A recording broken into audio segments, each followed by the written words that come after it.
నిజ నిర్ధారణకు అంతిమ నిర్ణయం DNA టెస్ట్.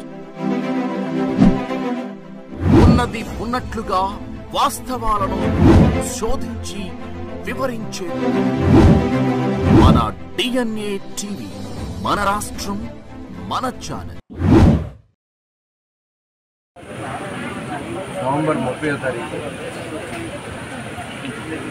డిసెంబర్ 1వ తారీఖు వాసినటువంటి పెన్షన్ని రేపు ఆదివారం రావడం వల్ల ఈరోజు గౌరవ ముఖ్యమంత్రి గారు చంద్రబాబు నాయుడు గారు, అలాగే ఉప ముఖ్యమంత్రి గారు పవన్ కళ్యాణ్ గారు, మోడీ గారి సహకారంతో ఈరోజు రాష్ట్రంలో 30వ తారీఖు ఒకరోజు ముందే పెన్షన్లు ఇస్తున్నటువంటి ఘనత కూటమి ప్రభుత్వాన్ని. గతంలో మనం చూసుకున్నట్లయితే ఈ పెన్షన్ విధానానికి శ్రీకారం చుట్టింది అన్న నందమూరి తారక రామారావు. 1983 వచ్చిన తర్వాత 70 రూపాయలతో స్టార్ట్ అయినటువంటి పెన్షన్స్ని మరి తర్వాత అనేక ప్రభుత్వాలు వచ్చినా కేవలం 200 రూపాయలు మాత్రమే చేశారు. తిరిగి మళ్ళీ చంద్రబాబు నాయుడు గారు 2014-19లో ముఖ్యమంత్రి ఉన్నప్పుడు 2000 రూపాయలు చేసింది. 200 పెన్షన్ని 2000 రూపాయలు చేశారు. ఇవాళ 2000 పెన్షన్ని ఆనాడు జగన్మోహన్ రెడ్డి గారు 3000 రూపాయలు చేస్తానని చెప్పి నమ్మించి ఓట్లు వేయించుకుని నేను దశల వారీగా చేస్తానన్నాను, 5 సంవత్సరాలు పెంచుతానని చెప్పి 5 సంవత్సరాల పాటు 200 వచ్చారు. కానీ కూటమి ప్రభుత్వం ప్రకటించిన విధంగా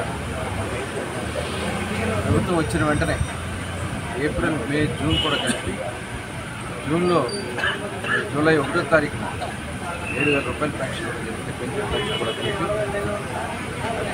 ఈ రకంగా పెన్షన్లు ఇచ్చేది బహుశా భారతదేశంలో ఇంత పెద్ద ఎత్తున 4000 రూపాయలు పెన్షన్ ఇచ్చే ఏకైక ప్రభుత్వం తెలుగుదేశం ప్రభుత్వం.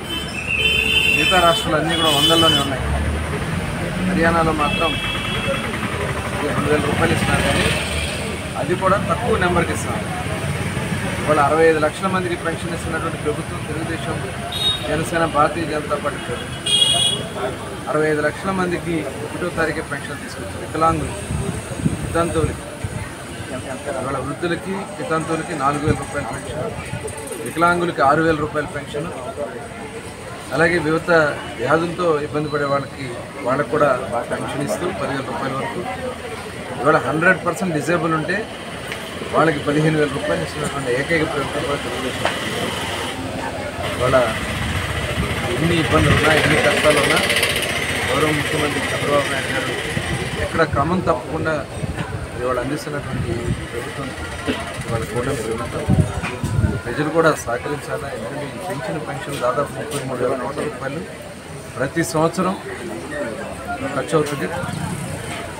ఈ పెంచిన పెన్షన్ని ఎక్కడా కూడా ఇబ్బంది రాకుండా చేస్తున్నాం. అందరూ కూడా సహకరించి వాళ్ళ అన్ని విలువత్తమైన మార్పులు తీసుకొచ్చారు. ఇవాళ అన్నా క్యాంటీన్లు కానీ, పెన్షన్లు కానీ, ఈరోజు ఏదైతే ల్యాండ్ సీలింగ్ ఏదైతే యాక్ట్ ఉందో ఆ యాక్ట్ కూడా రద్దు చేశాం. ఇలాంటి అనేక విప్లవాత్మక కార్యక్రమాలు చేస్తున్న అందరూ కూడా సహకరించి సపోర్ట్ చేయాలని కోరుతున్నాను.